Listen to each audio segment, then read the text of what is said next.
Thank you very much, and it's a pleasure for me to be here today. I want to thank, first of all, the organizers of Into the Streets, their advisors, and everybody who's been involved with Into the Streets.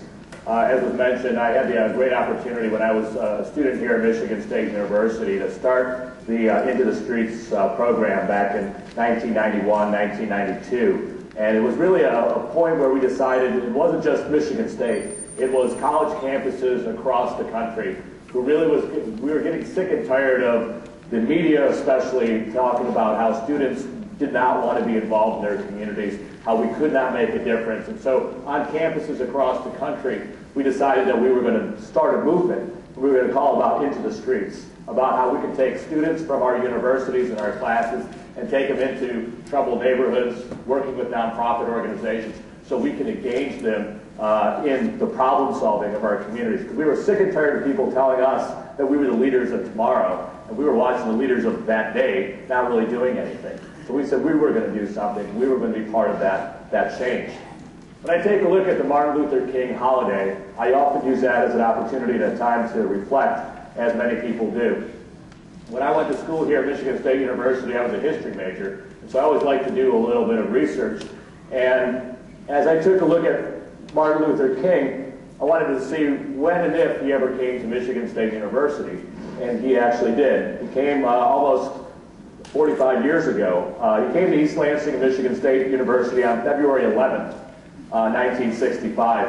And I was able to find some audio clips of him and the speech that he gave when he was here on campus. And I was really surprised, and it was remarkable, those words that he spoke in 1965, how relevant they were today. He came here to Michigan State University because of our former president of this university, John Hanna. John Hanna at that point in time was leading the National Civil Rights Commission, and they were talking about changing a lot of the civil rights legislation, the voting rights legislation, and he wanted to be here at Michigan State University to renew that call for civil rights and for voting rights. And when we take a look at some of the elections that we've had over the past few years, whether they were the elections of 2000 or 2004, we often know that we do need changes around our voting laws and our voting regulations. And so those issues in 1965 are still as relevant today. At that speech that he spoke at the auditorium, Dr. King said this. He said, "Through our scientific and technological genius, we've made of this world a neighborhood. Now, through our moral and ethical commitment, we must make it a brotherhood. We must all learn to live together as brothers, or we will all perish as fools." And though his statement about bringing the world together as a neighborhood were really geared around the policies and the war of Vietnam, you can also take a look at the other issues that we're facing today, whether they're in the Middle East or now in the international community, where we as a country have to take that role of helping shape this world as a neighborhood, to shape this world as brothers.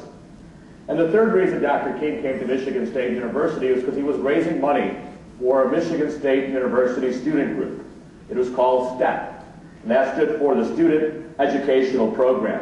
And what it did was it took MSU faculty and students down to the south to partner with a sister university. And those students and those faculty members over that summer would do a summer of service, working side by side with a southern university. And at that point in time, it was Rust College in Holly Springs, Mississippi. And that's what I think is remarkable, because that was about service. It was about the opportunity to give back. And that's exactly how we're celebrating Martin Luther King Day here at Michigan State University with each one of you, about giving back, about creating service. In 1994, President Clinton signed a bill for the King holiday about it not only being a day off for many people, as many of our banks and many different governments are closed, but President Clinton said it also should be a day of service. Coretta Scott King said before her passing, "The greatest birthday gift my husband could receive is that people of all racial and ethnic backgrounds celebrated this holiday by performing individual acts of kindness through service." And service and volunteerism has that opportunity to make those connections. It's about shared experiences. It's about the ability to make a difference and about ability to have leadership. I was, obviously, as many of you have been over the last week, have been just, our thoughts and prayers have been with the people of Haiti. And I had the opportunity to be watching part of the newscasts there, and I have a friend that I grew up with who's involved with CNN. His name is Sanjay Gupta, and he's actually the medical correspondent. And I was watching him as his opportunity was just to be there as a reporter, talking about the medical conditions there in Haiti. But it also was an opportunity for him to provide service and leadership. If anybody saw the unfortunate incident where he was working in a makeshift hospital, a group of doctors, of Belgian doctors, were actually called out of that hospital over the night because of safety and security reasons, and there was 30 people or so in that makeshift hospital, and they had no doctors. And Sanjay Gupta not only is a medical correspondent, he's also a doctor. And so he spent his time putting down his camera and helping his work crew actually be doctors and nurses for those people until 12 hours later when new doctors could actually come to that site. And that's the type of opportunity where we can take that leadership. That leadership wasn't asked from him. It was an opportunity for him to engage, for him to get involved in. So for those of you that are here today, you're going to be working on a number of different projects throughout the community. I know on behalf of the community, we thank you for your service. For those of you that are going to be doing some volunteering and helping to raise funds for the people of Haiti, I thank you. I thank all of those of you who already have.